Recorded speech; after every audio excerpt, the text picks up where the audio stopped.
नमस्कार. Cook with कप्पीमध्ये तुमचं स्वागत आहे.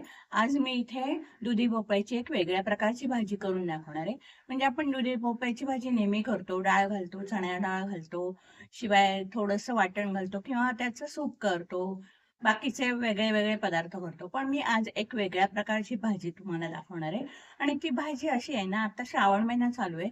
त्याच्यामुळे आपल्याला भाज्याच खायला लागणार आहेत. त्याच्यात एक वेगळा प्रकार केला तर ती भाजी अगदी दुधी भोपळा कोणालाही आवडत नसेल. मला आवडतो, माझ्याच मुलांना आवडत नाही. पण कोणालाही आवडत नसेल ना, तो तर त्या बोटं चाटून खाईल ती भाजी. इतकी सुंदर होणार आहे ती भाजी.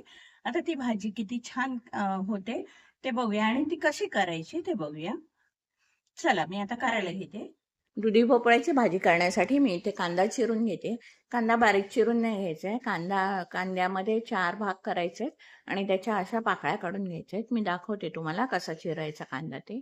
हे बघा असा चिरून घ्यायचा कांदा आणि त्याच्या पाकळ्या काढून घ्यायच्या.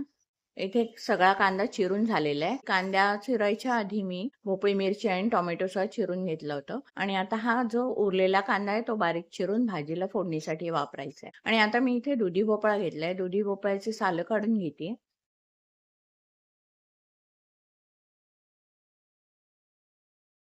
हे बघा इकडे दुधी भोपळ्याची सालं काढून झालेली आहेत आणि आता त्याचे तुकडे करून घ्यायचे. दुधी भोपळा छान चिरून घ्यायचे आणि चिरून घ्यायचं म्हणजे जास्त बारीक तुकडे करायचे नाहीये.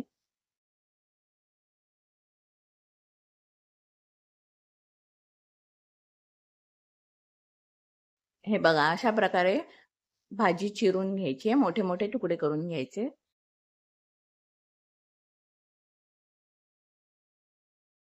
इकडे भाजी चिरून झालेली आहे. भाजी चिरून झाल्यानंतर भाजीचं साल काढल्यावर जो चिकटपणा हाताला लागतो, त्यासाठी मी भाजी धुवून घेते आणि पाणी निथळून घेते. आणि आता भाजीला मॅरिनेशनसाठी 1 वाटी मी दही घालून घेते. त्यानंतर त्यामध्ये मी 3 टेबलस्पून डाळ मिक्सरमधून काढून घेऊन त्याची पावडर करून घेतली, ती घालते त्यामध्ये.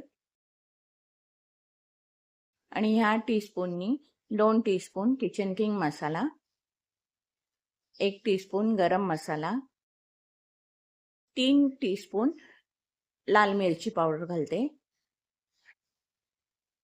त्यानंतर चवीनुसार मीठ आणि 3 टीस्पून चिकन टिक्का मसाला घालते. हे सगळे मसाले घालून झाल्यानंतर कांदा आणि भोपळी मिरची घालून भाजी एकत्र करून घेते. छान एकत्र करून घ्यायची भाजी. इथे भाजी एकत्र करून झालेली आहे. त्यामध्ये आता मी 4 चमचे तेल घालते. तेल घालून सुद्धा पुन्हा छान एकत्र करून घ्यायचे. 2 टेबलस्पून आलं लसूण पेस्ट घालते आणि आलं लसूण पेस्ट घालून छान एकत्र करून घ्यायचे आणि अर्ध्या तासासाठी मॅरिनेशनला ठेवून द्यायचे. आणि अर्ध्या तासानंतर मी झाकण उघडून बघते. हे बघा इथे भाजी छान मॅरिनेट झालेली आहे आणि आता ती फोडणी घालायला घ्यायची आहे. इथे मी फोडणीसाठी कढईमध्ये तेल घेतले 2 ते 3 टेबलस्पून आहे. त्यामध्ये कांदा घालून घेते. कांदा छान तेलामध्ये परतवून घ्यायचा आहे. कांदा परतवून झाल्यानंतर त्यामध्ये टोमॅटो घालते आणि तो टोमॅटोचा छान परतवून घेते.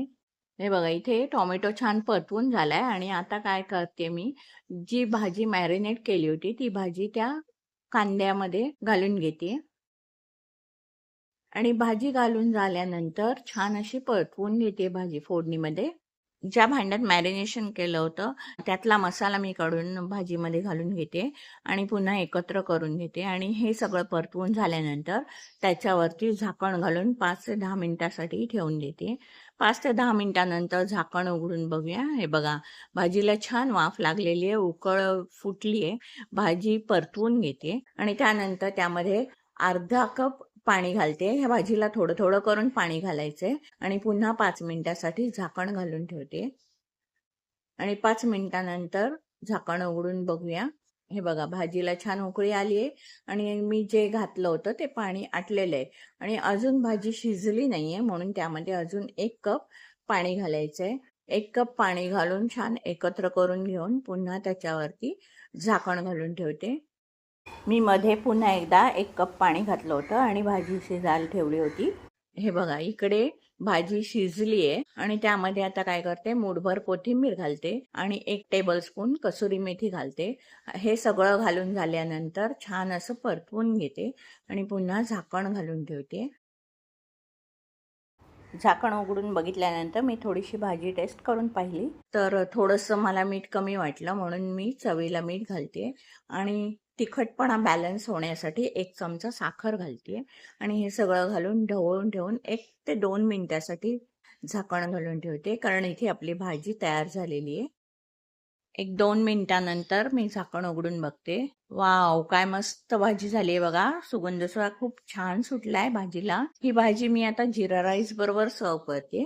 तुम्हाला हवं असेल तर तुम्ही भाकरी, चपाती कशाबरोबरही खाऊ शकता. आहे की नाही दुधी भोपळ्याची आगळी वेगळी रेसिपी आवडली असेल तर लाईक करा, शेअर करा आणि माझ्या चॅनलला सबस्क्राईब करायला विसरू नका.